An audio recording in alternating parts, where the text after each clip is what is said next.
कह सकते हैं कि इस तरह का कार्यक्रम हमारे पार्टी में लगातार चलता रहता है ताकि जो वर्तमान राजनीतिक परिस्थिति है उससे अपने कार्यकर्ताओं को अवगत कराएं।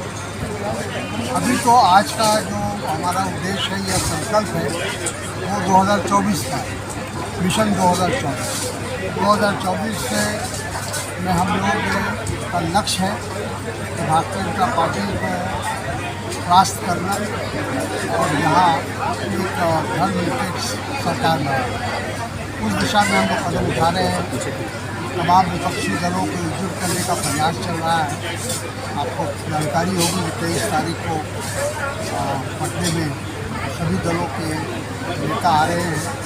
इसमें हमारे कांग्रेस के अध्यक्ष और राहुल गांधी जी भी आ रहे हैं। तो आगे की रूपरेखा उसमें तैयार होगी कैसे हम लोग